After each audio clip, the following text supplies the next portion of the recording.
No Money But Dreams podcast is for those millennial dreamers. Who try to be in the top 1%. It doesn't matter what we've achieved. We wake up every morning with the mindset that we're still broke, We welcome you on our journey in search of that home run. which can change everything. Everything? Everything. Welcome to another episode of the No Money But Dreams podcast, where we talk to some of the most successful entrepreneurs and business leaders in the region. And today we have the amazing opportunity to sit with Richard Fitzgerald, who is the founder of Augustus Media, but most of you will know it as LOVIN Dubai.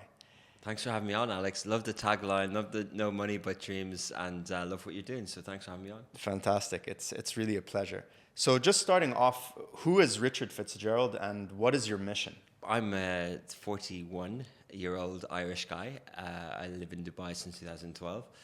I come from a big Catholic family in a Gaeltacht speaking place in rural Ireland. Mm-hmm. And my mission is basically Augustus Media's mission, which is to become the modern media company of choice in the Middle East and North Africa. And And if the listeners here who are watching stay to the end, what do you think is the value that we can give them from having this conversation? Well, I think I hope when we started with No Money and Dreams, and now we've got dreams have come to reality after 10 years, and we've got money. So maybe we'll tell our story to how the dreams came to reality. But there's still, we're always with dreams. You're always looking for more. You're always looking to, it's a long-term vision. It's a long-term plan. It's a long-term mission. So if you had lost everything today and you could start from the beginning, what were some of the decisions that you might change, or what would be your strategy in building Augustus Media? I think I'd do it again the exact same way, but obviously I made loads of mistakes along the way, but I wouldn't do it in 2025 what I did in 2015, and I think that's a nod to how media has changed. I know you're going to ask about that, but how I did it was I didn't have many resources. Alex, I used to work in agencies, 7 different types of agencies in 3 different countries, but when I came here it was many more countries, Dublin, London, and then here. And I always thought, let's set up an agency. What do you need? Do you need anything original? Do you need culture? Do you need people? And is it just services? Or do you need some tech? Do you need new, fresh ideas? Is it a social media agency now? Is it a podcast agency? In the middle of this last 10 years, is it a programmatic agency or a performance agency, and all these things? And I ended up doing what is a media company, but I didn't have anything new. In fact, it was a franchise, and I licensed the tech. We repurposed the brand, but I licensed the tech, and I paid for it. So I didn't really bring anything fresh to the table. And I didn't have money. I had a gratuity after a few years in the company, which was $20,000, and that was it. I was 32. That was my net worth. I had a property that I owed that was one of those Dubai properties that I bought, and it went down, so it was a negative equity. Yeah. And I had to sell my car in the first year, so that was it, right? So that's how we started it back then, and I think that's how I knew to start it. I was in a brief stint. I was MD of a company who raised money, and it didn't sit. A media company. It was a media tech, a bot technology company, mainly on Twitter at the time. And it was a nice idea, very passionate founder, and it didn't work, and ultimately didn't work. But I didn't like the idea it didn't sit well with burn rate. I didn't like it. I didn't get it. I didn't understand it. It didn't feel like business to me. And I get zero sum, and I get VCs, and I get investments. I totally get it. But it didn't sit well with me. I didn't know how to operate. It's like, how do you drive a car or a plane? I knew how to operate a profitable business unit within agencies. That's what I felt comfortable with.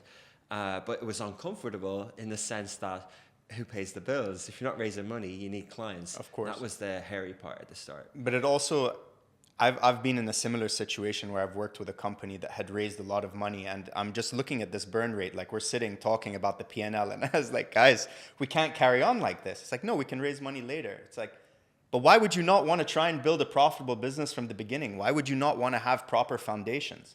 And I think when money was cheaper, not so long ago, people were just raising money and burning, and then they reached a point where you're not profitable. You actually don't have a business model that can sit on its own legs. So what's the point in the end? Absolutely.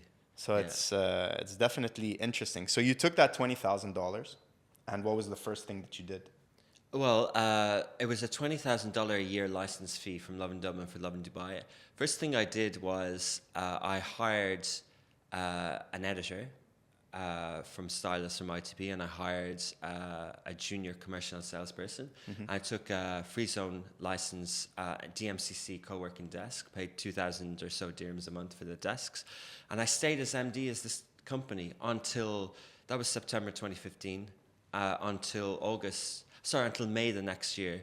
And I had raised another $140,000 in those 9 months and given away what became 25% equity in the company, eating the equity of a franchise. I didn't have anything else to raise money, and I wasn't making money. Like, we had to build an audience. I thought I could sell to the media agencies. I knew them. I thought I could sell. We had a big audience from day one, 250,000 page views. Like, we did the clickbait thing, 23 reasons to visit Dubai once before you die. Like, we published 10 articles a day. Our perceived competitors in the market were doing, newspapers were doing print mainly, some digital, not really. And the lifestyle magazines were doing 10 posts a week on Facebook. So we just went in overdrive. And Just quantity. Yeah, clickbait, user-generated content. Clickbait in the sense that, like, I don't use that term derogatory. I think it's like putting a headline in a newsagent in a newspaper. It's like designing a cover of a magazine to get it off the shelf. As obviously the content had substance. It wasn't like click and then there's something else. It was like, how do we drive traffic? It was like social media SEO. How do we drive traffic? And traffic was audience. Audience became, our first business model was selling sponsored articles. Like BuzzFeed used to have, sponsored content, native articles, and we used that model, and that model has continued. We guarantee the page views. And we started eventually selling instead of coverage. We wouldn't do coverage. We wouldn't do the PR thing, the reviews, and that was the business model. So, but that $140,000 was gone in a year, and then I was like, uh-oh. So I started under Augustus Media. I had 3 business streams. I had LOVIN Dubai. I had an agency, which now has evolved into Odium Content Studio. But back then it was like, I know how to do social media retainers. So I started winning some clients, and that paid the bills. That got up to like 80,000 dirhams a month. Big clients like Nikhil Molds, Infinity Middle East, and I hired a team for that. With a low margin, but we were paying the bills. Yeah. And and then the third business model was reselling social media listing software from the UK into the Middle East, which I couldn't sell. I'm not a salesperson, couldn't sell. They gave me all the techniques and we couldn't sell them. So, once LOVIN Dubai sort of started selling content in the end of 2016, then we bought 7 Days newspaper assets, and then we tipped over the kind of 1 million page views. We got close to 1 million followers on Facebook. That was like a really tough 2 years. But once we got there, we moved out of the 5-desk working space, and we moved into 800 square foot tiny office, and we started hiring a salesperson, and gradually then we let go of the social media accounts, and then it was just step by step after that. So would you say that you pivoted? So you, in the beginning, you weren't 100% certain of you knew that you had skills and there was demand and you could create value, but you weren't really sure exactly how that would pan out, or you knew that it was LOVIN Dubai that you wanted to build from the beginning, and then the agency was on the side? We wanted to be a media company, but media companies had content studios. New York Times had T-Brand, Lab Bible have Joyride. Like, it's evolved. Vice have Virtue. Like, I knew we didn't want to be an agency because I didn't set it up as an agency, because I knew how to set up an agency, and I didn't buy the software and I didn't do the FTE model, full-time employee model, and the rate cards. I set up a media company.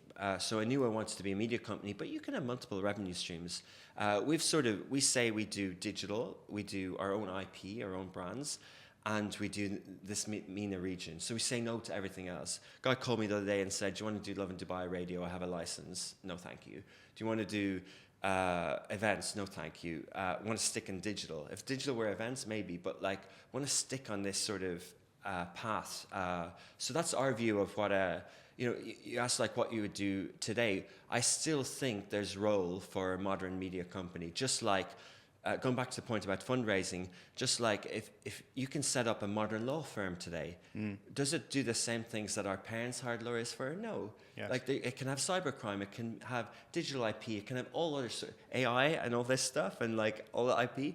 But you don't have to be an ed tech or a law tech or a media tech company to be relevant in a digital world. Like you can have a modern media company that's digital first, and that, you come to the studios. The design for these studios are text, audio, and video. Yes. How do you merge what was a radio station, a TV station, and a newsroom into a space that's designed for that mobile phone first experience? And you're talking about mobile phone experience. How has the consumption of media changed from when you started to where you are today? Obviously, you're more relevant than ever, so you saw something that potentially other people didn't see. But how have human beings consumed media? How has that like really changed, or how have you seen it change? I started in social media in Dublin in 2006, 2007, a digital agency, and for me, I thought I was fully engrossed on digital in 2015, and I think I still am. So I don't feel like it's accelerated massively, but obviously the numbers have gone up. Obviously, like I hear when YouTubers start in 2014, people say that's, if you start now, it's too late. In 2014 was early, and I was like, no, 2008 was early. For me, it doesn't feel like 10 years ago. But obviously, it's changed. But has it massively changed in 10 years? I don't know. We had 1 million fans on Facebook back then, pretty early. Now we have 1 million fans on LOVIN Dubai, and 1.5 million on Instagram. But has it massively changed? Not really. Like features, people were still on the mobile. They were on desktop a little bit more, but I don't know if it's massively changed. I think streaming and subscription has matured. I think paying money has matured. All the numbers have gone up because internet penetration in emerging markets have gone up, smartphone penetration, and legacy media has been killed off even more. But if I was in a different space back then, I might answer this differently. If I was in the movie cinema going space, I might answer differently. If I was in the music space, I might, obviously like music has evolved because back then people weren't sure that streaming was going to fully win. Yeah. If people weren't sure in TV that, the big guys hadn't gone into streaming back then. All those American ones, that cord cutting thing hadn't really killed it. They only did it after like Bob Iger Disney Plus thing. They all then followed, right? Like because they all followed Netflix who'd originally done it. But and Netflix hadn't come to the region. 2016 they came to the region.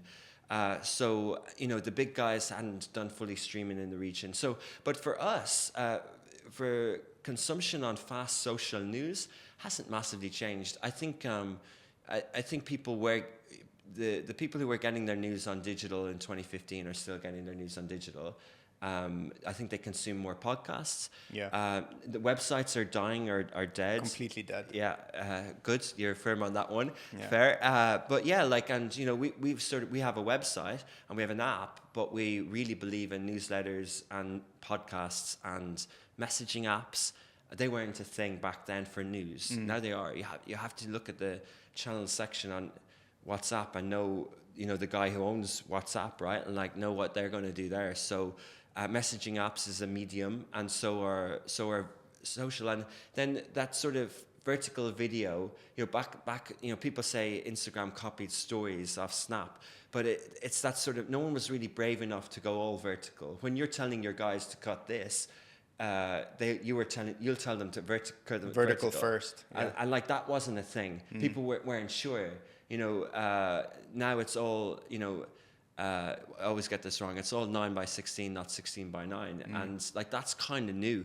And that's really like, that happened. Reels was 2020. So they tried IGTV first. They weren't sure. They did a longer version. I remember that. And they killed that app and they put it into Reels. And we think that they might put Threads into something. I don't know. But the Reels thing, he was worried. Zuck was worried that TikTok were going to kill them. And they didn't. Reels actually, they might now spin Reels off or something, but Reels, and then everyone followed Reels. So Shorts, and others, and X are going big on that style. So Yeah, I mean, even LinkedIn now, you can see before it was very much text, but now they're trying to promote short form video. I mean, that is how the human being wants to consume. They want it quick, they want it snappy, and they want it on their phone. And anyone who's not able to adapt to that is going to end up dying. Even when you're circling back to when you were talking about websites, like even I use the BBC app, I don't go on the BBC website. Everything should be like iPhone native now in order for you to consume it. true. Also, Alex, I think though that, you know, media has always fragmented. So Printing yes, press. yeah, and we Radio. say things will die, but you know, this is a long form podcast. It's just that the medium, so the distribution place is different. But I'm getting worried about AI, and I'm kind of thinking like, you know, I know for a fact that Netflix are working with a thing called Luma Labs, and they've got a model called Ray 2, and they're talking to them about AI generated movies. And so and there's a company who are doing it in the US. They've just bought 40 scripts and they're doing it. So I'm kind of like, okay, if you know, is AI going to kill everything in the web too? Is it going to kill all the content creators? But I don't think it will. I think both will live in a digital world. It'll just fragment things further. It'll probably kill off the older ones, but it's just going to fragment things further. But I think if you keep up with it a bit, you know, there are companies that are doing well with legacy media brands who've just adapted a bit to digital. But yeah, it's interesting. The website analogy is interesting because, you know, that's dying even further now because search is dying because of chat, GPT and AI and, you know, agents and all that. Like, so it's just something dies, but then niches kind of, things last longer than you think, I guess. It's not necessarily something dying. Human beings still act the same as they did 100 years ago. It's just, as you're saying, like the form of distribution or the way that it's shared or where you consume it that changes. Yeah. And how do you stay up to date on what's going on? I mean, for you, being up to date is, I mean, you're one step away from being irrelevant kind of in the space that you're in. Yeah, again, going back to that thing, you know, we stick on digital, this medium, our brand. So once we only have to stay up to date with digital, then you just embrace yourself in it, you know. I listen to podcasts relentlessly. I listen like media specific ones. It's quite an intense behavior to consume. And then audiobooks, newsletters. Saturday's usually my reading day, and I'll go through about 200 or 300 newsletters on a Saturday from the last 7 days. Wow. And everything I'll screenshot, I'll forward into our messaging chats, and I'll just keep record of it. I have systems on our company server for downloading regional and local industry reports. I just save everything. I invest under Fitzy Fund in all emerging media tech. So I'm always speaking to founders. I'm always seeing how they're doing their SaaS, like the AI stuff, and I'm seeing how can we make it work for us. So it's fully like everything's kind of intentional. But yeah. And what are the top podcasts that you would suggest if people want to learn about media or be up to date on how it's changing or evolving? I mean, they're quite traditional ones. Like there's one DigiDay. There's one Brian Morrissey does the rebooting, and he does another one. He used to be the editor of DigiDay. He does an People versus Algorithms podcast, which is 3 guys having a chat about media changing. Peter Kafka's great. He does a really good one. He used to be with Recode.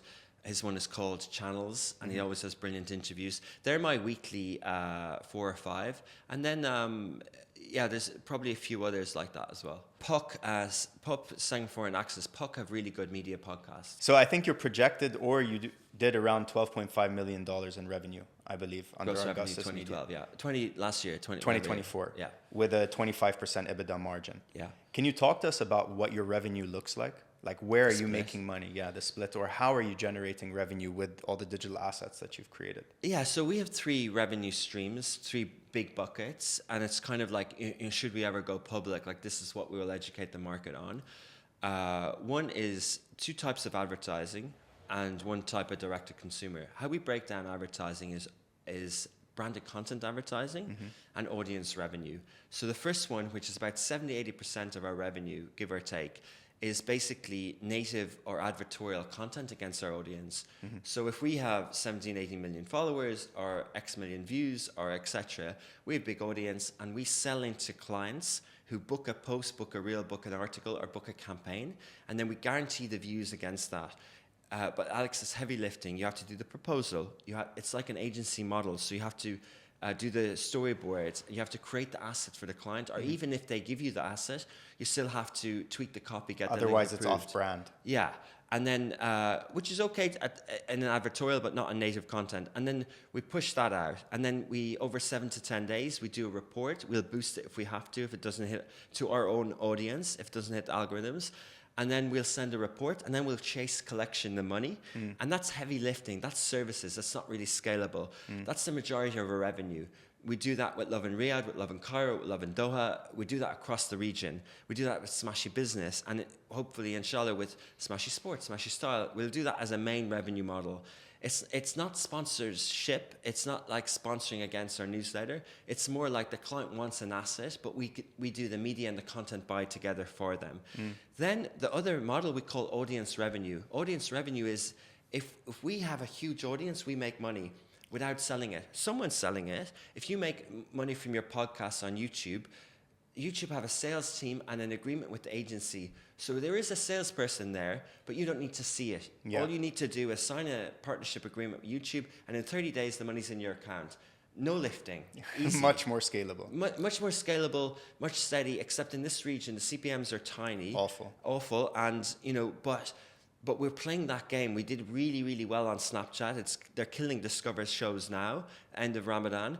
But for years, that made us nearly $1 million one year. We had the biggest Arabic shows in the world. Me and Manchester social media is famous in Saudi. We have 7 shows that we still do. And we used to get the CPM rev share on that. But we call audience revenue anything on any device, either owned and operated or social or anything. Like display banner ads on the LOVIN app and the website, we call that audience revenue because we're not selling. Yes, you're not selling it to your audience. They're coming on and consuming it. Yeah, we don't. When we send a proposal to a client, we're not selling them 100,000 impressions on our website that we upload a banner anymore. Like on a rare occasion, but like we'll do a takeover, but generally it's all programmatic. It's all $2 CPM, behavior or audience buy, and it's all that. But we'll try and hit the impressions and the thresholds everywhere. You know how to get revenue on X, right? You have to pay for premium. Then your account has had 5 million impressions in the last 3 months. And then I've seen people make lots of money on X now. Like they're doing really well. Do you know how many impressions LOVIN Dubai has had in the last 3 months?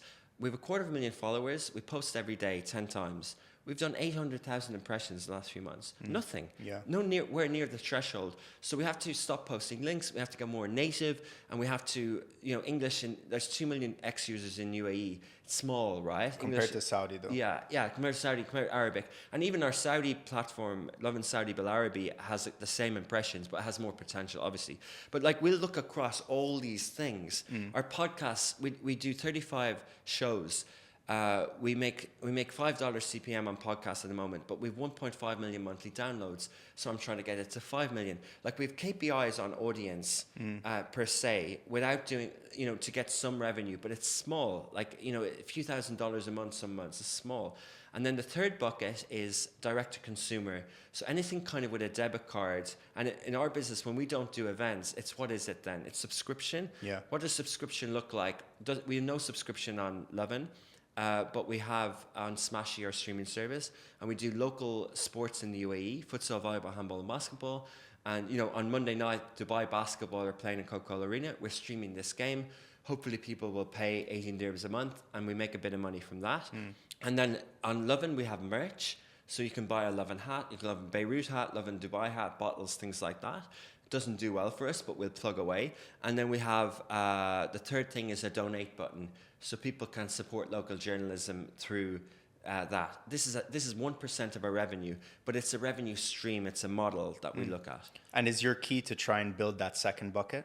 Is that what you spend majority of your time strategizing around, or not particularly? Yeah, I think it's a good question. I'm always, the second and third buckets, I do spend the majority of my time strategizing around them because they're protection against the algorithm. Exactly. Protection against the TikTok, the LOVIN Dubai. It's your hedge. It's a hedge, exactly. But it's also I know our business, and I think you can make money on social media like influencers do.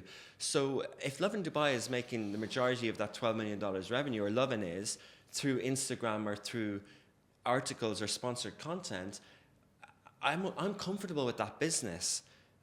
I really am, and I see a future in that business because I haven't pitched a tech thing. I haven't said, I don't have to get off those platforms. If those platforms are there and I keep building an audience, yes, we're slave to the algorithms, and yes, we're there, but so are influencers. And, they need a hedge, but it can still be a good business. Definitely. And I feel that there's a lot of people now who are creating content, a lot of content creators, and all of them think just because they build an audience that they can monetize it. And I watched a podcast of you where you're like, I had product market fit, I was sure, but I had no revenue. So how did you navigate that? And what would you say to someone who just thinks like, even if they have 500,000 followers, that they can suddenly just generate a lot of revenue for it? Because there is a disconnect between that, in my opinion, now. There totally is. And, also, how do you, there was a guy at one of our events, we hold some events here about influencer content and things like that. And he reviews movies. And the streaming services love him because he's Arabic and he's on TikTok and he's big, he's really good. Nads reviews. And but they can't pay him to review his movie, and he doesn't want to, and that's fine. I don't mean him, but when I hear people say it has to be on brand, I'm kind of like, no, it doesn't necessarily, right? As long as you say it's an ad, and then because how else are you going to monetize?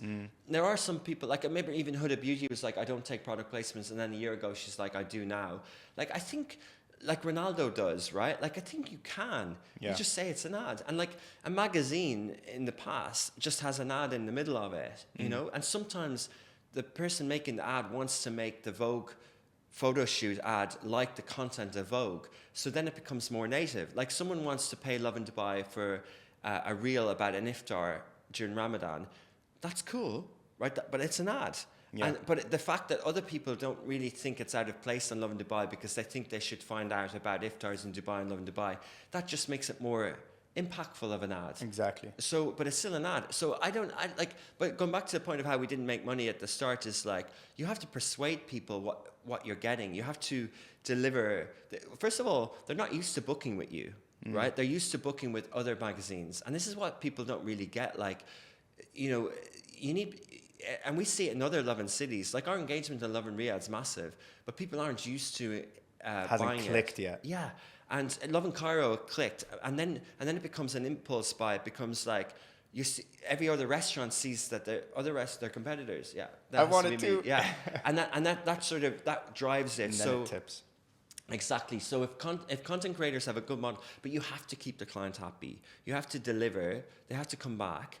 And how do you do that? Like, do you fill the restaurant? Not necessarily, but do you if you say that we're going to charge you X thousand dirhams for video production on across LOVIN Dubai's 3 million followers on all channels, and I'm going to guarantee you 150,000 views, and if you don't deliver that, now the thing is their expectation might be, oh, we wanted more, and I'm like, cool, but if you want performance marketing, then go on to Facebook or.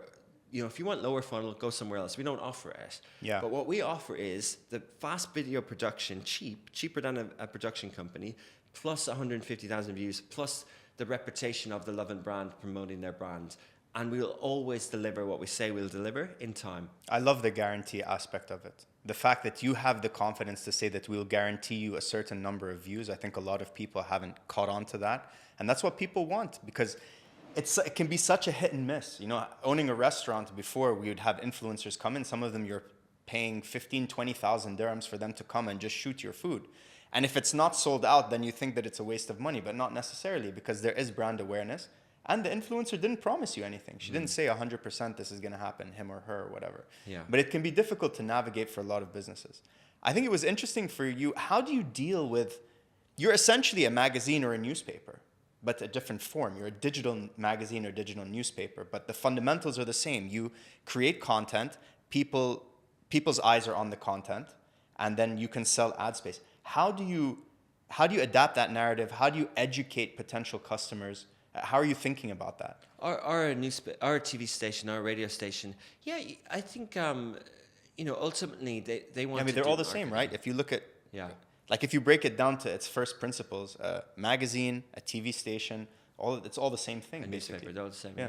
Exactly. I mean, at the start I was really passionate about educating people on native content.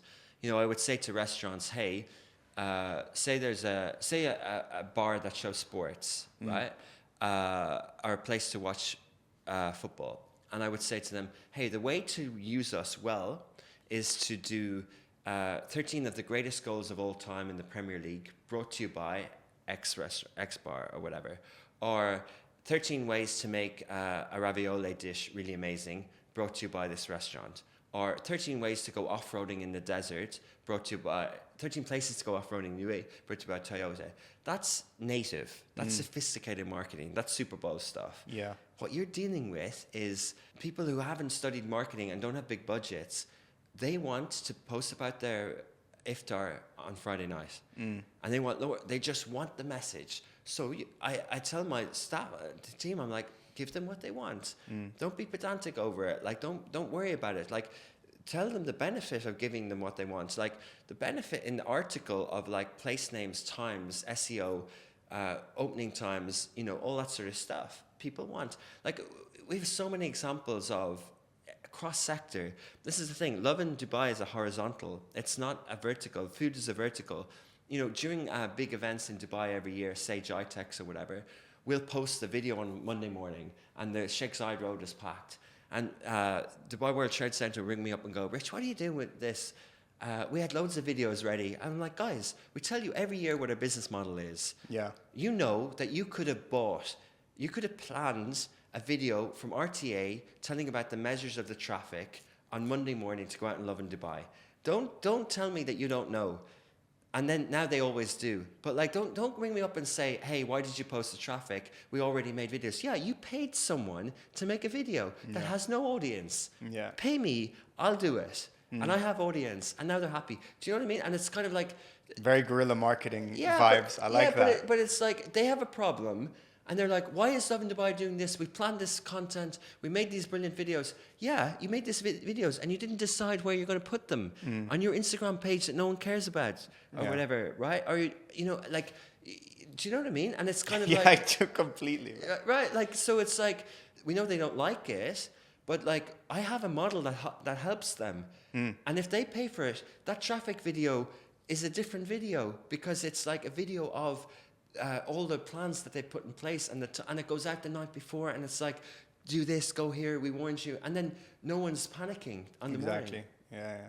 It's crazy how much power you wield in Dubai with LOVIN Dubai. Like, everyone gets their news from it. I don't like thinking like that, like, because that means, like, I get it, but I think, like, ultimately the power is on the platforms. Things can serve up on algorithms in different ways.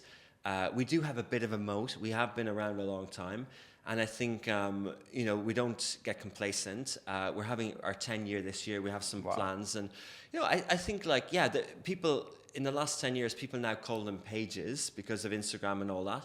But I think people would be surprised with how many followers we have elsewhere, how many email subscribers we have, how many app downloads we have, and how many LOVIN cities there are. And I think, and regulatory mode and the reputation, everyone knows how to call LOVIN Dubai, from the government, from the police, from the every entity knows how to call us, how to get the message out. And that's because we've never once not answered the phone. Yeah. We're here for them. We're in the city. We understand the city. We understand people here. And, it's in the name. It's it's LOVIN Dubai. It is what it is. Actually, potentially, yes. So have you had issues where you've been called, and by the way, why did you post that? Like, that's kind of against what we want to be discussing, or against, like, our communication strategy or something like that? Yeah, well, look, I think, Dubai has positioned itself as the media capital in the region. It does really good Arab media forums. You have to look at the history of media, and not skirting away from the question, but like, media in the region is very new, right? The first printing press in Riyadh was in 1953. The Asharq Al Aswad and Arab News are now SRMG, but they're 1973 and 75 newspapers. 72 was the first media law in Saudi that's been rewritten at the moment. The first printing press in the region was in Scandaria in Alexandria in Egypt in the early 19th century, 300-400 years after the Gutenberg printing press. And I say that the Arab News is 200 years later from the 220 years later from the UK Times, Wow. Yeah, the UK Times is a 1750 newspaper before the US was founded, right? And the New York Times is 1850, and The Economist, they're around then, circa, like, give or take 10 years. So, and why? Because of the Ottoman Empire and banning the printing press and all this sort of stuff. And, so we follow our own view of the region in terms of media guidelines. And 1, 2, 3. 1, no Prophet, peace be upon him. No Islam, nothing against the Prophet, peace be upon him, and nothing against the leadership. Respect your elders. It's cultural, it's society, and it's also why would we take down where we want the best out of where we live? 100%. So why do it? And other parts of the world don't understand that. And then the last one is defamation. Why say Alex's restaurant isn't good? How dare I impact your ability to earn a living? Who am I to do that? Sue me, and you deserve to, and I deserve to be sued. And this is the thing: people think the First Amendment in the US is linked to freedom of speech, is linked to a doctrine for the media. That's bullshit. That's one constitution in a country of, minute percentage, like 3% or less of the world. 300-400 million people of 8-9 billion people. So that constitution dictates the world. Go away, please. But also media has completely changed. Anyone can pick up a phone and post something. Yeah. Like, at least before, there are like a little bit of like a moat, like, okay, there needs to be an editorial, someone needs to approve it, it's their head on the line. But now it's anybody with a smartphone. Everyone's so if a you don't publisher. control this, then it can become a disaster for society with misinformation and all of that. Yeah, I agree. And I think what we've learned over the years, I remember sometimes where we'd have heated, difficult conversations with different entities, and they would say things to me like, "What are you doing?" And I'd be like, "Well, what we've published on our website is fine. What we publish on social media is where they have the problem with because of the comments." And I'm kind of like, well, back when we started, there was no ability to turn comments off and things like that. And I kind of say, hey, social media platforms have a responsibility. I'm not skirting the blame, but like they, driving unrest in society through comments, yes, the content is a trigger, but also if there's no place to have the comments, there's no hate speech against people. So when you're able to control comments, it controls the environment more. If you can control offline world without protest, then you need to be able to control the online world.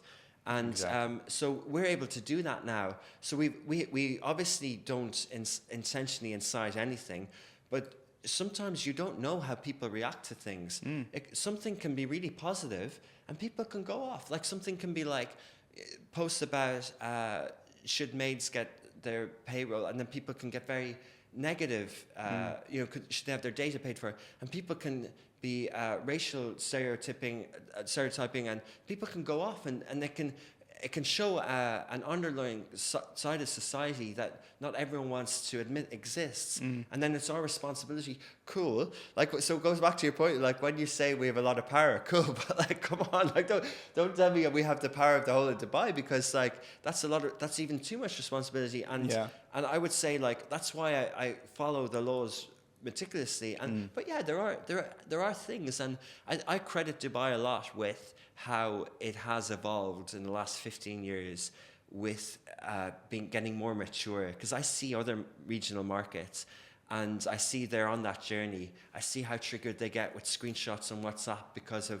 certain things, and I'm kind of like, cool. And what I love is when I meet heads of entities like Dubai Media Office or Dubai Media Incorporated, DMI, and I see how mature they are about how they understand media. Yeah. And they also have to talk to other entities, and they have to, they're from legacy media, and they don't have big social medias or whatever. They do some of them, but like they have to tell the other departments, go, guys, this is the media world we live in. Yes, it's wrong what's happened, but let's have cool heads around this. And in Saudi at the moment, you've got the regulator, which is trying to understand all this stuff. And you've got the other side, which is the Saudi Vision 2030. There's a Ignite program that's $1 billion fund to create content jobs for Saudis. And they're making great movies, but they're clashing with each other. Of course. Because they're kind of like, oh, should this movie, like there's some interesting stories there. And it's kind of like, that sort of, I don't know how to describe it on a podcast. It's like you're on like a seesaw. Yeah, and like I think sometimes that's anything with innovation, right? That's anything with regulation, like with any sector. I think one of the stories that was big in Dubai over the years is there's sort of like, the captains or the delivery drivers or all this sort of stuff. And I remember when I saw a journalist in another news entity losing their job over this. And LOVIN Dubai has covered that story in a non-aggressive way, attacking way over the years, showing empathy, water outside the door in restaurants, all this sort of stuff, putting faces, putting smiles at doors and all that sort of stuff. And I think we've done it really nicely, if I'm crediting the team. But I just think that there's ways to do certain stuff. And also I think like when people are criticizing whether captains or drivers have the right insurance if they skid off a bike or whatever, I think people feel like that's an attack on Dubai. But I think people sometimes look too inward and go, no, this is a global issue. Yeah. If you look at what Uber and Lyft are fighting in the US about, the same thing. The gig economy is a global regulation. It's the remote worker. The world is trying to find new regulation with this stuff. So don't get offended. If someone criticizes this stuff, don't say it's because Dubai is bad. It's not. It's actually not. It's like Dubai is actually good at regulating that environment. And quick. Yeah. And they make a decision and then they implement it. Whereas in Europe and the States, they're back and forth. No one can decide. There's too much regulation, too little regulation, and it becomes a disaster. But as you were saying, the gig economy, this whole gig economy that has come and been accelerated out of COVID is an innovation. It's new. And when things are new, you need to figure out how to navigate it. And in the UAE, I feel like they're quick to consult experts. They get the best experts. They all ask them questions. They sit, they discuss it, they make a law or they make the way we're moving forward, and everybody signs up and goes along. And I think that's why they're able to evolve and build the society which they have built, compared to looking at Europe or looking at the US. Now let's circle back to the business. So you have two main assets at the moment, which is the LOVIN brand and Smashy, correct? But they're slightly different. You said one is vertical and one is horizontal. Can you just go into that a little bit and the thought process? Yeah, again, going back to this sort of like modern media company, text, audio, and video thing, how do you make channels or magazines? How do you decide what to launch next? Radio stations, do you have one genre in music or another? Newspapers, do you have a Sunday, a weekly? Do you launch a food supplement? TV channels, do you have a movie channel? Do you have a news channel? Do you have a sports channel? All this sort of stuff. And I think when we were figuring this out, who did we want to copy? Who did we emulate? And what I decided, which is the opposite to what brands want. Brands want demographics. They want gender. They want passion points. They want this sort of stuff. But what we decided to create was put something for audience first. So we call them mindset brands. So LOVIN is LOVIN life, YOLO, adulting, meme in the morning, hard to get out of bed on a Monday morning. But it's this sort of mindset that, like, if I want to go to a concert or go on holiday, that's LOVIN life. That's the tagline. It's a little bit tabloid, it's memes, it's a bit tongue-in-cheek and things like that. It's still a local news, it's still light news, it's still utility, it's still, if you go on the LOVIN app, you can get prayer times, you can get the match scores, you can get all sorts of stuff. And then Smashy, Smashy basically is the tagline is for the driven, the dreamers, doers. So the mindset is, I want to be inspired. I want a motivational quote in the morning. I want to know what startup to invest in. I want to know where my next job is, my personal economy. And it was driven on it was this idea of when I was flying around the region in my social media head job, I was in all these countries and I saw people in Amman, Jordan doing second jobs. I didn't see extremists. I didn't see what the Western world told me I would see. I didn't see it. Alhamdulillah, I didn't witness it, and I don't think it exists.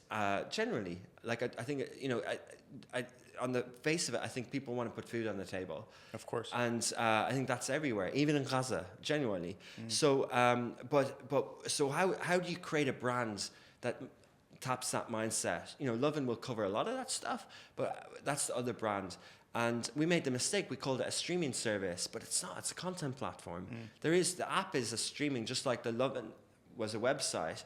We tried too many things at once, but that sort of brand is vertical based. So I didn't want to dilute LOVIN brand. I didn't want to do LOVIN crypto, LOVIN sports. So I created a new brand that had a different feel to it. That's, you know, a young person's Bloomberg. You know, I feel like going back to New York Times and Mike Bloomberg and things like that, I feel like where you start sort of dictates, you know, people are like, New York Times can be around the world. No, it can't, per se, right? Even Netflix. Netflix is the best at a global studio, but they're being eaten up in here. And if you think of the world now is a multipolar economies. It's not superpowers. It's not one culture dominates. That sort of American cultural thing is over. This century will play out. And so it will allow streaming service, media brands, creators to pop up in other parts of the world, apps. So we want to build Smashy as the modern brand for this region. And, you know, that's why we do it. I remember seeing Smashy Business come up on my feed once, and it just, you're really good at creating the brand. Like, you've really thought about it. What would this brand say? What would it do? And you stick to that. Well, I love you hearing it. That's I don't know if I am. Like, honestly, LOVIN brand was another guy's idea. I adapted it. Smashy brand, I've tweaked it so many times. You know, but I know what I want to look like. And it just speaks to me though, like the doers, dreamers, like that's how I feel. And yeah. Straight away when I saw it, it just spoke to me, and even the content, like, you know, you nailed it. But it took us a while. Like, that was the vision, and to exit, because you're trying to do many things. You're trying to get a brand right. You're trying to know the medium. Is it a streaming? Is it an app? Is it slow news? Is it a podcast? And then you're trying to get the news, and then you're trying to get that resonation part, like trying to get that feeling, that driven dreamers doers part to it. And that's hard. And to do that like across a business, to have the right editorial people, to do that with brands, like it's hard to do. Yeah, how do you even control that? Like, what's the ideation process? Like, everybody comes at 7 a.m. You look at the news of yesterday, what was trending in the US, etc., and then you say, okay, we're going to make 3 pieces of content. Who says that those are the good pieces of content? Like, what does it look like? There's no editorial planning. We don't have an editorial planning meeting. But you know why, Alex? Because there's no deadline. Like, usually you would go to print at X time, 8 p.m. on Friday night. We don't have that luxury. We're going live now. Yeah, yesterday. Yeah. And so we built our systems and our processes around a real-time publishing company. And you know, I was telling this to the guys, the head of Dubai Media, and they're like, wow.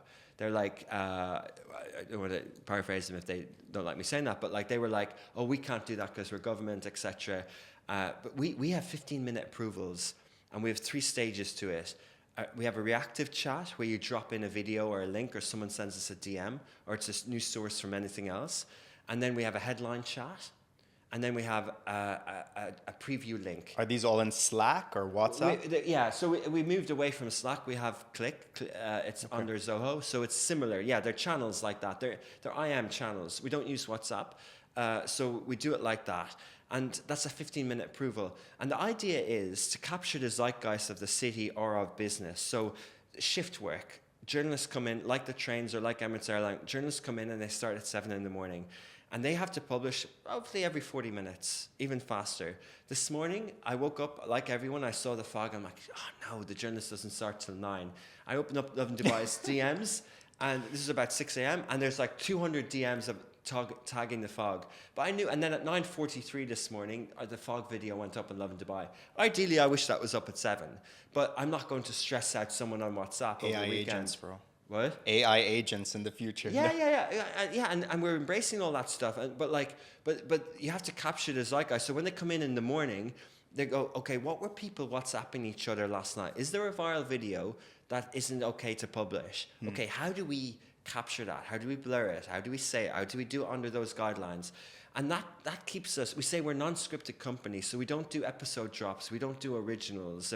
Yeah, inshallah we will in the future if we can see the business around it. So that's the approach. And then we do that across the region, and we try and put managers and train people in to let them use their decision of, you know, there was a video about animal abuse recently. Yes. Yeah. I saw People it. will My wife got super upset We have a little dog as well. Yeah, well, so do me and my wife. Yeah, it's really a trigger point for people, and Yeah. that video was going around on Facebook groups. I was sent it on WhatsApp, and I don't forward these things on WhatsApp because identity and everything. And our team knew. Not only do you hide the identity of the person, you also hide the identity of the location. Yes. This is something we learned over time, that if we said where that place was, the property people wouldn't care about necessarily about.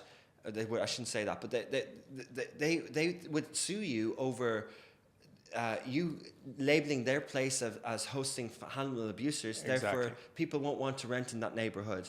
And our team, it's all, there's a nice word that I can't really describe well, but it's like intelligence from being in a company over time. It's like retained knowledge. Yeah. It's that sort of like... It's that fabric of the company which is there that people know and they can act quickly. Exactly, and you need that with Dubai. You need that with social media. Our system doesn't work unless we have intelligent people who have knowledge and that we've trained them to a degree. Because if they can't make decisions on that, if they can't package it, we hire journalists. They come out of journalism school and they can always write the article. They don't know, in our world, they don't know how to source it in our world, and they don't know how to package it and distribute it. Because they tell me, oh, we need to go down and do a vox pop. No, there's 30,000 people at that concert. Use their phones. Yeah. Don't go. Sit at your desk, wait. Steve Aoki is going to shove that cake in someone's face. Don't say it was a good concert. Show the person in the crowd with that incident. Show the moments. Show the proposal. Ed Sheeran, Coldplay, there's always proposals. Yeah. We know this. Show the proposal. It's a motive. Stay at home, wait for the proposal. People are going to send it to LOVIN Dubai anyway. But you have SOPs, like We make do. sure you don't show the face, like We do to a degree. I mean, how do you train chefs? How do you train football players? You have to learn by doing. You Yeah. have to trust. You have to trust to a degree, and you have to have good systems in place to protect them if something goes wrong. You have to have mature leadership. We have a legal issue. I woke up this morning and I have a legal issue in one country that I don't know what the issue is, and the person there is used to dealing with this stuff to a degree. But luckily, it's a very senior person, and they're managing it well. But you have to. Doing real-time company isn't just about having fast approvals. It's by telling your board that you're a media company. Telling your BBC, News Corp, Disney all have lawyers. When I was in the agency world, we don't have lawyers. Media, you have to have lawyers. Yeah. Facebook is going to have antitrust. Educate the stock market about that. Educate the world that you have this. At the same point, try over time with the entities and the media laws to tell them that, like, some of this stuff is ridiculous. Some of the travel ban stuff is ridiculous. I like the e-crime thing, but some of it's ridiculous. Yeah. Some of it's so innocuous and so wrong that you're kind of like, and you know it's going to get dismissed, and you know, et cetera, but, like, I don't get stressed over it anymore because unless there's something that we really do wrong, but fundamentally, I know it's just a legal issue in a company, and I know relatively there's mature people here to deal with it and things like that. But you have to have all parts of it. We've hired lawyers in Egypt. We have 50 people in our office in Egypt. Wow. Can't afford to have it here, but so yes, there are SOPs, but there's before, during, and after. There's training before, there's systems during the post goes live, and there's systems after. There's a huge big multinational brand that did a video with LOVIN. They got the video done in CGI video with a partner, and their media agency booked it in LOVIN Dubai, and they did a collab post with our page. That's $1 million dirham claim by the building owner that the CGI showed the building dirty before and clean after. It's a CGI video, and his claim is that that video is harming the ability to rent that building. oh wow. It's a CGI video. It's not real. It's not even real. It was promoting a product that cleans clothes. It's not real. Yeah.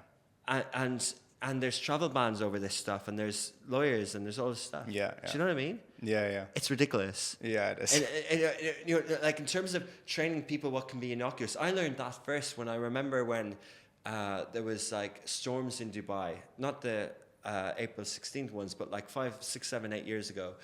And there was a building that's like halfly constructed and had an advertisement on it, and the wind was blowing one of the ads, and we posted like 10 videos of the weather. And I thought like maybe people would not want us to show Dubai in bad Negative weather. context, yes. Which is one issue. But the other issue was the building owner wanted to sue us because we were harming his ability. When his building gets finished in 10 years' time, it's 30% constructed or whatever, to rent it. That's what he was saying. And we're kind of like, no one's looking at that video. And no one even remembers what they ate for breakfast either. Yeah. But you learn these things and you don't say, like I said, it was ridiculous, but you don't dismiss it. It's real. Of course it is real. It's real and it has impact and lawyers deal with it. And so we have to embrace it. That's the world we live in. That's modern media. And that's why with the animal abuse, they knew to make sure that you couldn't see, like that was a learning curve, right? Make sure nobody knows which building it is. Make sure nobody can identify the person. And we did, and we turned comments off in subsequent quotes. We didn't want him identified, we didn't want any person to identified and anything like that. But we also felt it was important. It is important. It was important, and it was newsworthy at the time. Yeah. It's like I studied undergrad law, so a lot of it was media law, and then you have in the UK, you have defamation, of course, but then you have the public right to know, and this is the issue with the royal family, right? In the UK. In the UK, of course. And the question is like, is it the public's right to know that Harry did this or did that, or you know what I mean? And there's that like gray area around it. So everywhere this exists, you know what I mean?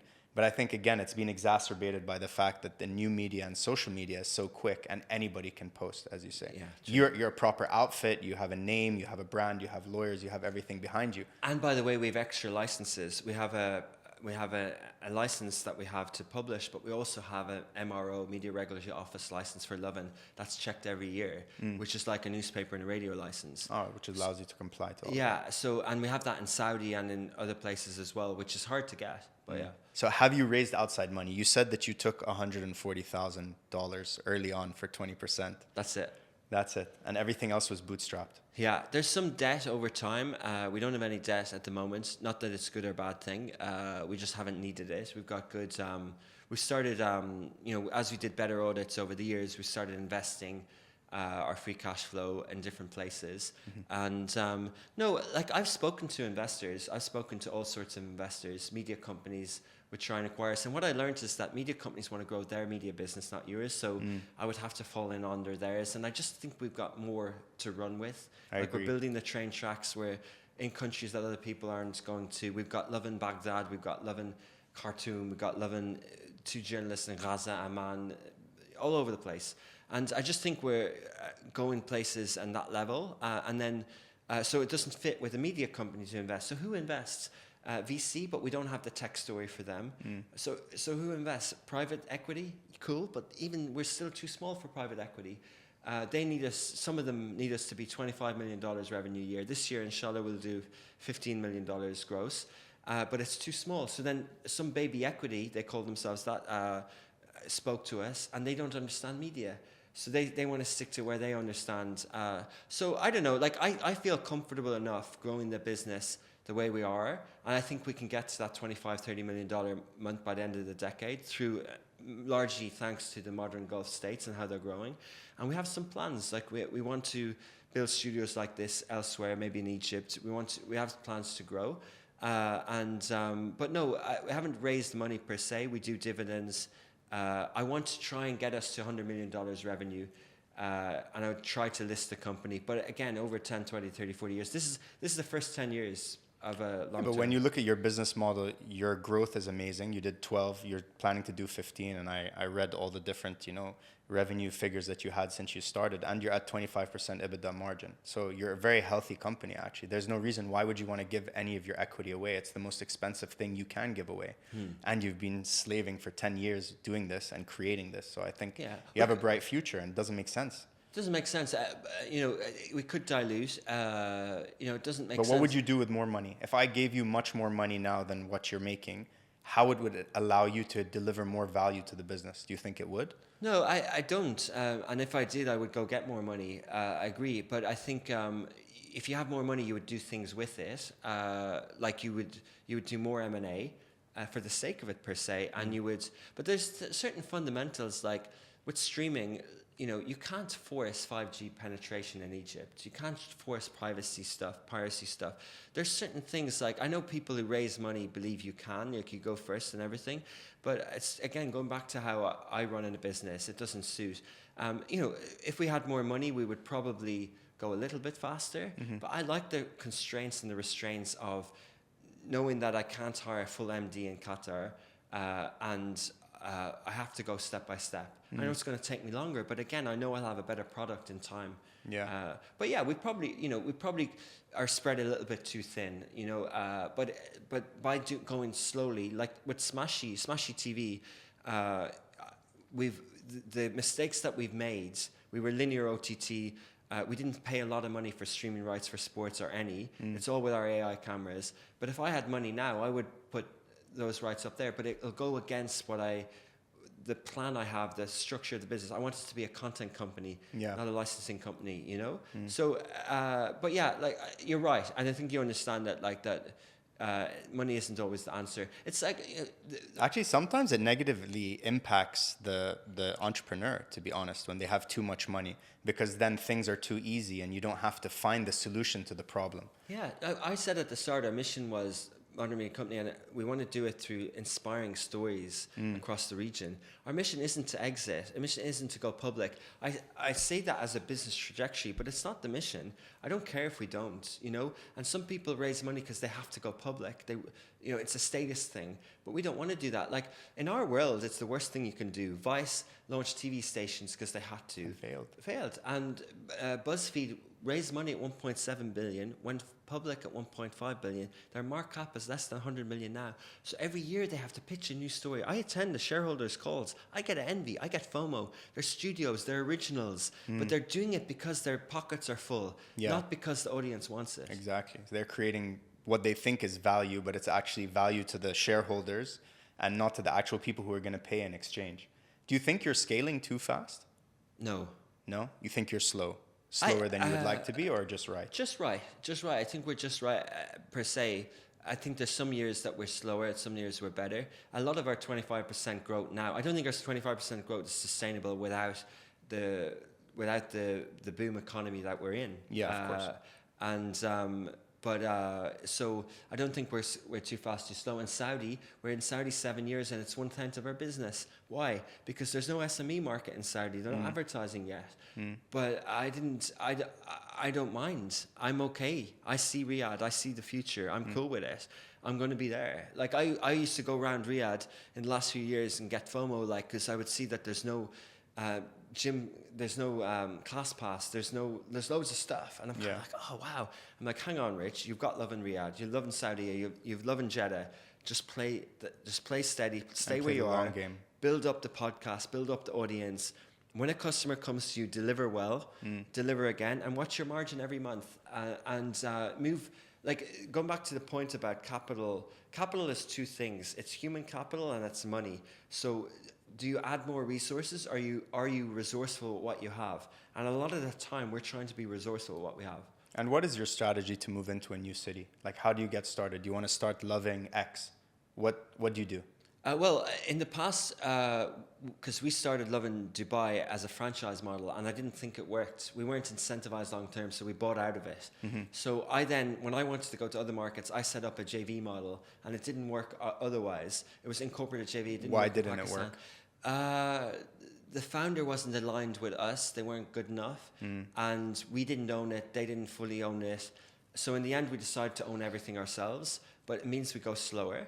And we go when we can. It's like, if you know that board game Risk, where you put one person in and out, we do it like that. So when we've got more men or more people, we've got a bit more money. And with social media, when we bought the IP with LOVIN, we were able to spin up the channels. So now we spin up the channels, and now we see if they grow by one resource in the market. So we'll put $500 into a market as a remote contract employee, managed by Egypt, and our timeline on that will be 2-3 years, and then we'll think, okay, do we need a license? Okay, cheapest license possible. Tamkeen in Saudi, with in Bahrain, with every market has a different co-working space. It's collabs in Pakistan. It's so where do I go? It's one in Jeddah. How do I go in? One person.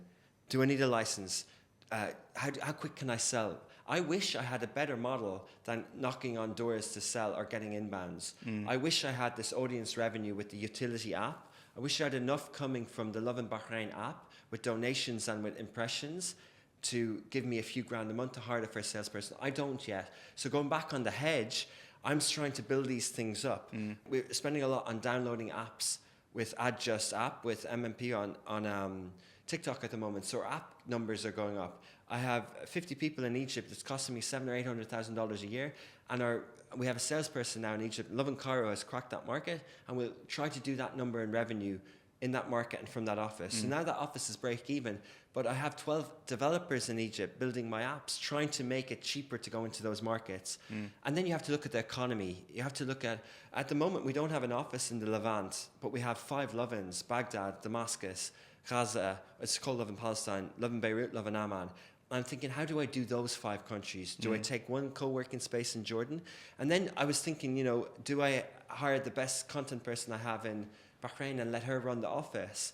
And on paper, yeah, but actually, then her liability is in the name, and they'll call her to the police, and he or she would panic. So now I'm like, I can't really open a license until I have a proper MD. So the ability to go live further. And then it's like, we're now taking a branch in Rakas in Ras Al Khaimah. So we're launching LOVIN Rack. Well, we've launched LOVIN Rack 4 years ago, but we're now going to start selling there. But we have a client with the government for Heart of Rack. So we built a website like LOVIN for them. And we also have Northern Emirates Mashi Sports. So that's 3 reasons. And then there's the whole Al Marjan Island gaming gambling thing. Yeah. So I had to tell my board it makes sense, because when I took the license in 2454 in Abu Dhabi, I have 4 people and it generates $700,000 or $800,000 revenue. I really don't like this analogy. I'm going to find a different one. Okay. Yes, got a better one. So basically, in the restaurant business, you have a pizza oven. That's amazing. That's really, really, really good. But you only have one restaurant, and you want to serve more pizzas, like McDonald's in the press machines that they have for the patties. So what do? Do you get more customers? Do you get more chefs? And you get more flour, so you can get more pizzas out faster, but you've only got one oven, so you need 10 ovens. Yeah, so you we're reach building capacity. more ovens. Yeah. The original analogy was cannons with gunpowder, and so we need more cannons, we need more ovens. And LOVIN Rack is an oven if we have a license, if we got person on the ground. It's only 400,000 people, but there's something happening there. There is, yeah. So, and then Jeddah, and then Bahrain, and then Beirut, etc. So obviously, you've set the standard in kind of what this looks like, this business model, and there's a lot of people copying you. How do you deal with competition? Or how do you look at competition? I don't compete one-on-one. And I know, there's Business Wars podcasts, and I know the history of business is I have to beat my competition. I don't think of it like that. I never do. I actually don't even do, if a competition steals the staff, we've never used a non-compete. We don't get aggressive in the market. It's not our style. We focus on our own house, our own lunchbox. Media's hard enough. Good luck to them. Smashy Business covers some stories. We heard that Monify, a business channel, had a $55 million budget this year. And for me, Smashy Business is the same product as Monify in a way, Monify Business.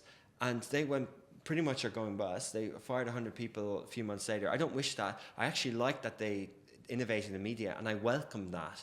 I like that it benefits you. No, well, it benefits the ecosystem. Yeah, the industry. but indirectly benefits you as well. Yeah, to a degree, but I don't see it like, it's a self-gain. No, they are taking our lunch with advertising to a degree, but we need an ecosystem. We need an environment. It does benefit us, but it's like if you have a restaurant and you're in a city that people don't eat out in, then you're in trouble, right? Yeah. Or if you don't do delivery. But if you have a city like Dubai has 100 restaurants, and Dubai 12,000 restaurants, and Dubai has good delivery apps, then you've got what you need to be successful. So don't focus too much on competition.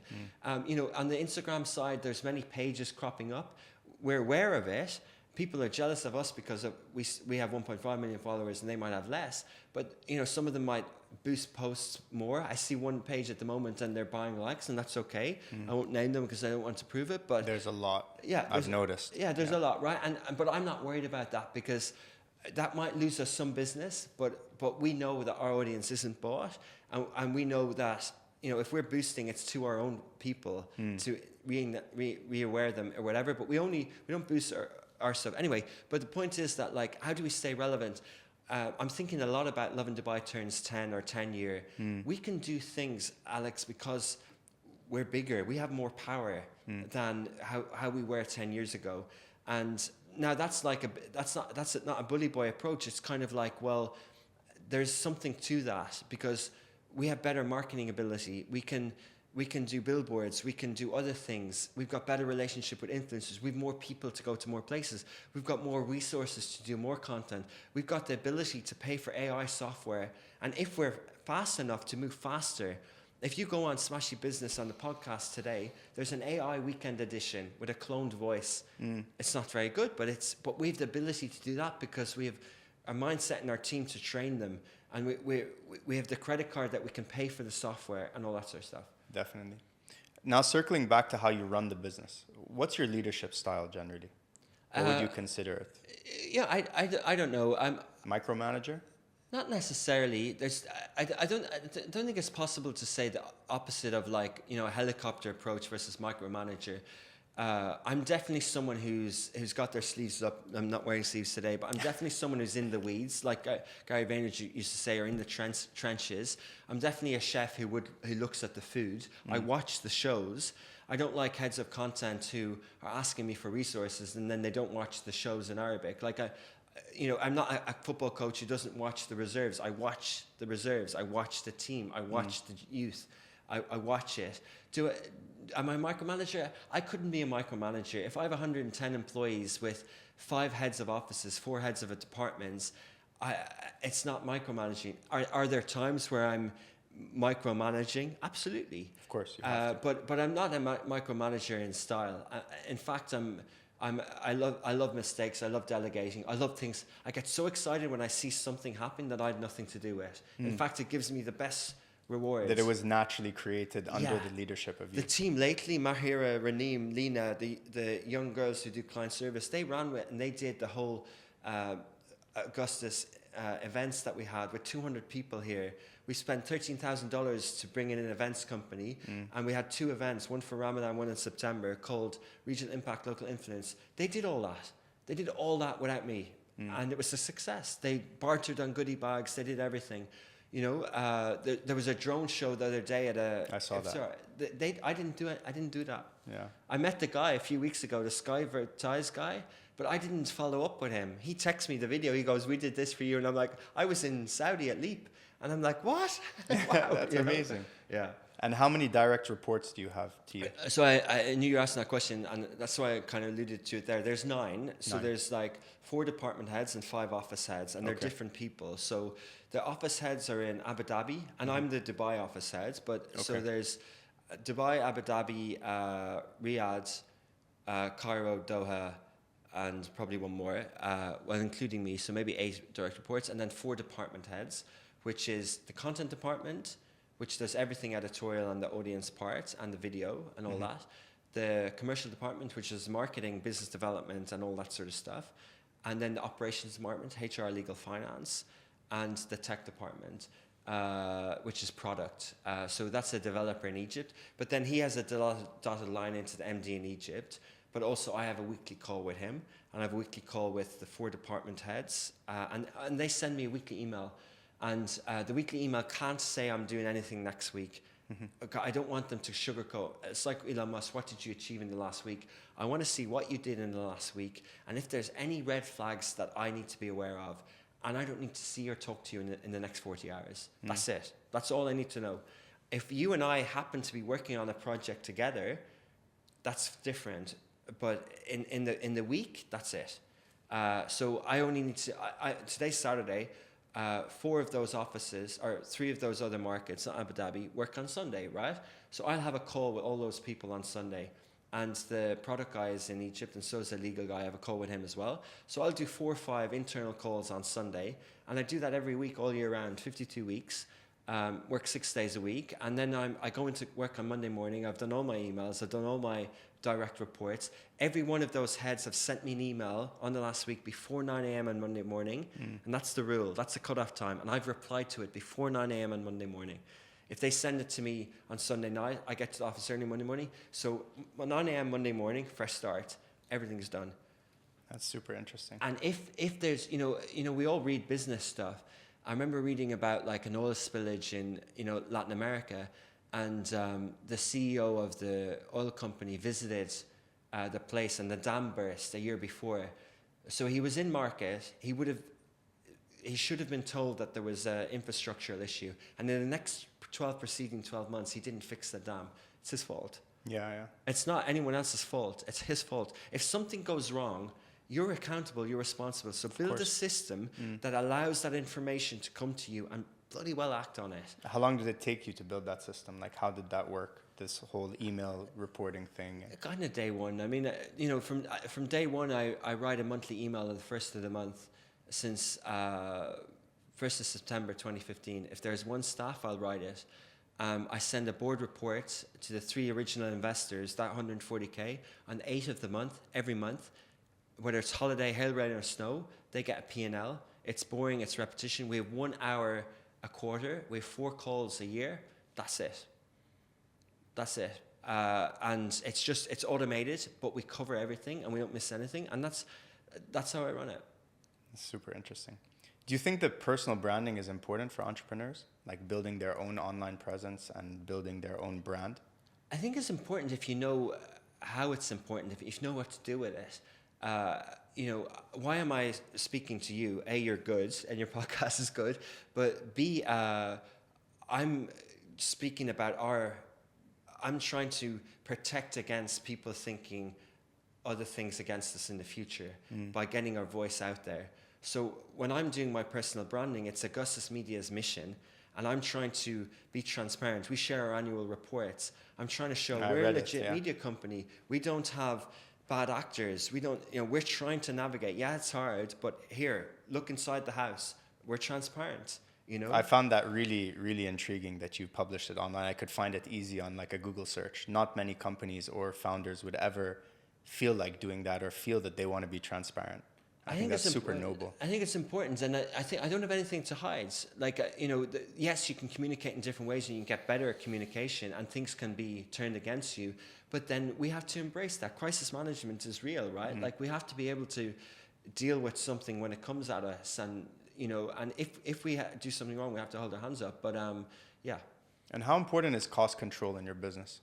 Extremely and like from when you started to where you are today? It's always extremely important. Like I mentioned, those 4 departments, they all have a role. Commercial have to drive revenue, content has to drive audience, product has to drive good product, good tech, ops has to keep costs down. And it's not just a financial controller. I have HR people in ops.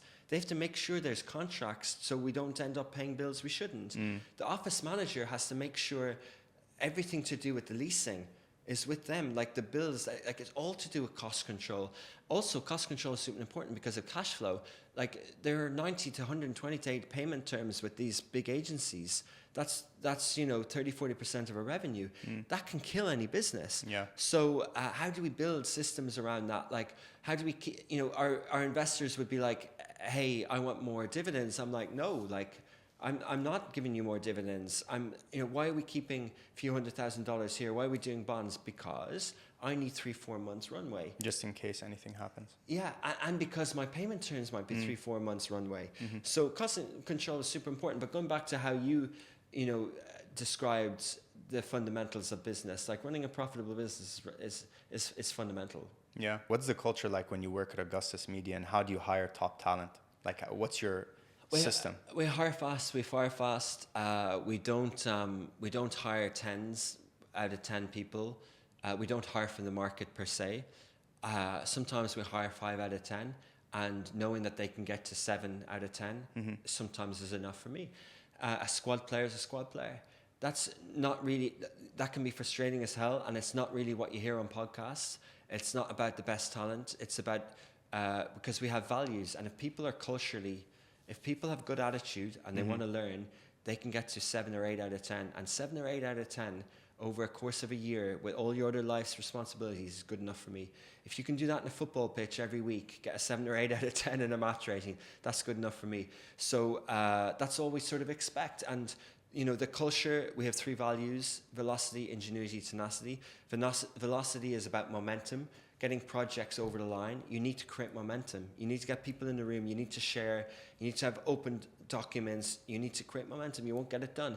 That's velocity. Speed, but not at the excuse of making mistakes, and then ingenuity is a bit of genius inside of every one of us, which is really, really nice because it covers that diversity and equity part and inclusion, because it kind of believes that everyone's brain is just as good as another person's brain. So whatever level, if you're in housekeeping or if you're our transport coordinator or if you're our office manager, you're at the ingenuity sessions. We do an ingenuity session once a month in all offices. So the rooms are called that. We have value champions. We give 500 dirham, depending on the market, every month to someone. They get nominated by the team. And then the last one is tenacity, being tenacious. The harder you work today, the more you rewarded tomorrow. Never give up. If your laptop crashes at 6:05 p.m., don't go, that's enough, my life, and walk out.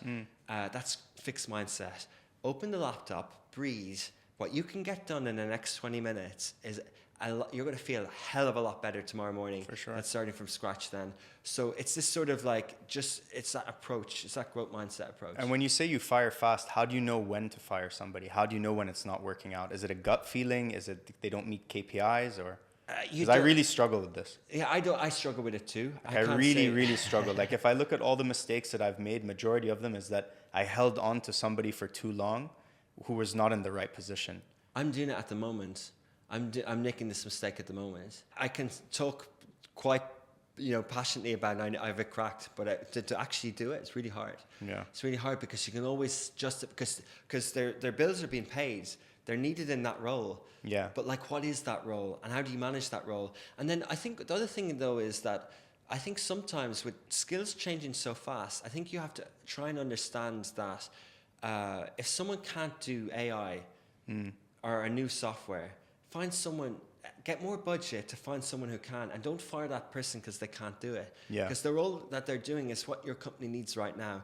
So I think some of it is that, and I've got a few of those at the moment that aren't the people I need them to be, but they're still covering a role right now. And do you want to upset that whole role? Do you want to retrain somebody from A to Z and everything? Or do you want to just kind of invest a bit more time in that person? Yeah. And then what you do is I just move the goalposts further down the pitch for that project. I'm talking about the momentum. So say Odium, I want Odium to be faster, but I don't have the people right now to do that. So do I hire other MDs and other stuff? Or do I go, hang on, it's okay. What's happening right now is better than what was happening 18 months ago. As long as it's covering bills or whatever, move the targets down and make some progress. And either that person grows into it, or you have the budget to hire someone alongside that person in the future. What do you think is an underlooked business opportunity now? If you were not in, it could be content, it could be publishing exactly what you're doing or something else. Where do you think that there's a massive opportunity which is being overlooked? That's a good question. I don't know, to be honest. You're all in on media. Huh? I'm in on media, yeah. I think a lot. I think definitely this region, in terms of the tech startups, I think there's lots of opportunity. Like I mentioned, ClassPass in Saudi Arabia, but it's one thing to. There's now one called OnePass, which is different to the password sharing, different to the UFC competitor one. But anyway, everyone can identify things that are happening in other markets, but how do you execute on them? Execution is everything. It's everything. It's not about ideas. No. And I see the startup apps in Saudi, they only work in the Saudi market, It's no longer a Middle Eastern approach. A lot of people from here thought that just because their business model works in the UAE, that in Saudi it's going to be copy-paste, and a lot of people burnt their hands. The delivery apps, the utility apps? Okay, Careem have done well, but in every country there is one local one that has 40-50% market share. Yeah. Sonu is in Qatar, nowhere else. There are buy now, pay laters in Egypt that are nowhere else. Yeah. There's a Breadfast in Egypt, which is a delivery app. I know it very well. You know very well. They're nowhere else. They're moving to Saudi. So everywhere there's one, there's other. There's Sella in Saudi, which is Shopify. It's nowhere else. Yes. Yeah. And Jahaz, Hunger Station, Ninja, $1 billion grocery delivery app. Does anyone have a Ninja on their phone in the rest of the Middle East? No. No. So so there, that's where the opportunity is. And do you think that's because of execution or just first mover advantage with a brand? The US is 52 states, and I think everywhere is the same. Some of these companies can take over the region, right? And some companies can take over Europe. Definitely in Saudi, Saudi's a bit unique in that level. I think how business is done there, not just in Arabic, but how meetings are had and how transactions are done is a bit unique. It's a bit Snapchat, WhatsApp, Arabic, a little bit unique. And I'm a very traditional business person. I have meetings, I have follow-up, I do emails. I'm not a very WhatsApp person. So I know for me to win in Saudi, I need to hire Saudi people who operate in that environment. Yeah. But I can do, yeah.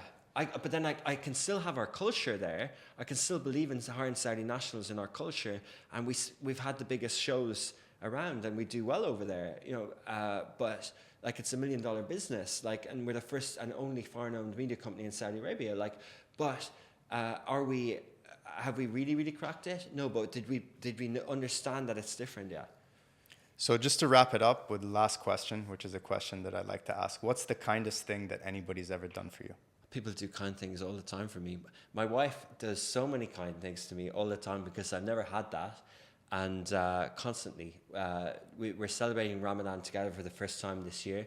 And how she's cooked the iftars at home, I properly understood how Ramadan can be as nice as Christmas. And for her to give me that feeling is really kind, and I really appreciate it. Well, it was an absolute pleasure to have you on the podcast, and I think this maybe be the first of a few. I'd love to pick your brains on a lot of different elements of this new media landscape which is developing, which you have aced, to be honest. And thank you so much. It was a pleasure. Thanks a lot. Thanks for the chat. Well done.